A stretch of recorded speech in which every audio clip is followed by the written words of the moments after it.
welcome to Bickering Book Reviews. I'm Sarah, And I'm Becky. and today we're talking about Shine by Jessica Jung. This is the first in a series, which neither of us knew when we started it, and I think it's something that you need to know when you're going into this one. Because when you get to the end, you're like, what is this? And then you go on Goodreads. I feel like, so I looked her up on Wikipedia because I wanted to know more information. And on Wikipedia, it said she had signed a 2-book deal.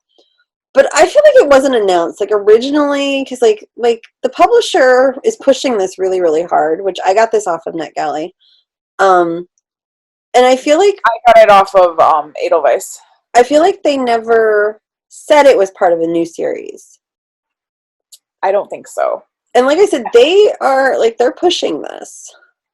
Like I said, I just think it's like the key thing that you need to know before getting into this. Well, because I think I texted you when I got to the end, and I'm like, what just happened? And then I looked up and I was like, oh, there's a second book coming out. There has to be a second book coming out. Anyway, so let's stop talking about the ending first. Let me give you a rundown of what it's about. So yes, I got it from Edelweiss. Becky got it from NetGalley. This is about Rachel, whose family has moved back to South Korea, so that she can pursue her dreams of becoming a K-pop star. And to become a K-pop star, the expectation is that you're going to live on this compound, and you're going to train 24/7, and you're only going to live with other K-pop trainees, and you're going to listen to the record execs. The only thing is, Rachel's parents are a little different in that they don't let her live on the compound with the other trainees. She has to live at home. She has to go to a private school.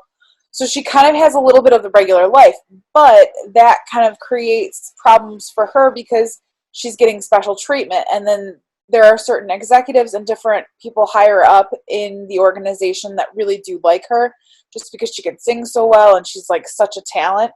So Mina and her friends are all mean girling, bullying towards Rachel, and Rachel just has to work that much harder to kind of stay ahead of the game. Especially because Mina, whenever she has a chance, will sabotage Rachel, to the point of roofing Rachel to stop her from, getting ahead in the organization and debuting as a K-pop artist.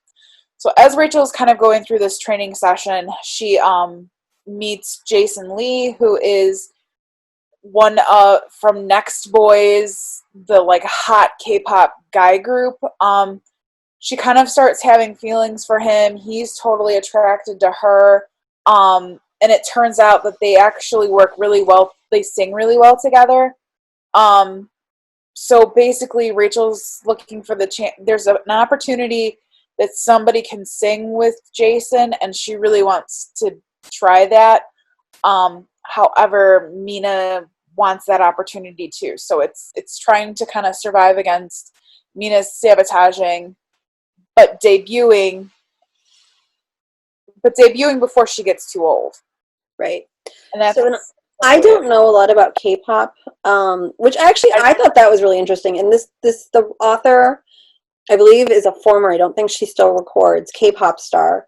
And she gives a lot of information, and she gives it in a way that it's not like I'm just dumping this information on you. I feel like she very well integrated the culture of K-pop into the book.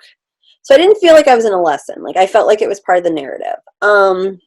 It did make, I spent a lot of time though wondering what she's saying about her experience as a K-pop artist. Because I gotta say, if this is accurate, I don't think she loved being a K-pop artist. Not necessarily. I don't think that she had the most positive experience. Right.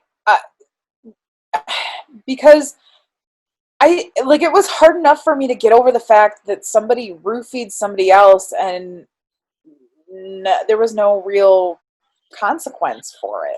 Yeah, the mean girling got a little intense. I mean, and that was right out the gate. I feel like that's not even a spoiler because that happens within the first 25% of the book. Right. Well, and I feel like that was hard for me was that I never like really like got attached to any of these characters because of that. Like usually, you know, even the bad guy you're like you can see something good in, and I didn't get there.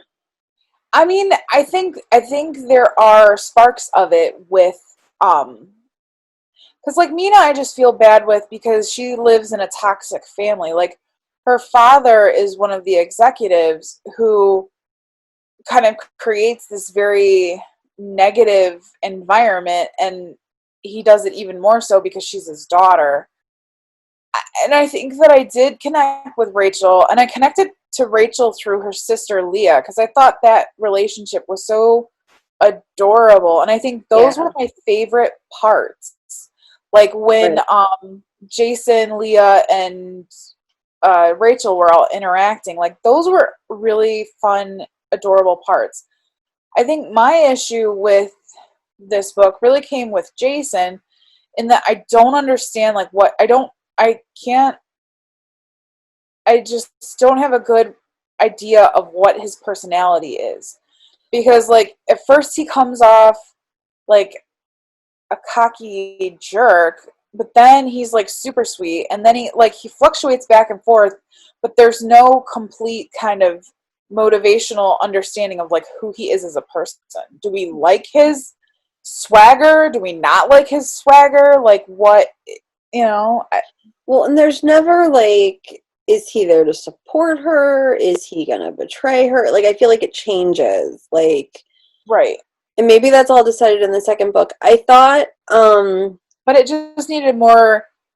It needed to be rounded out.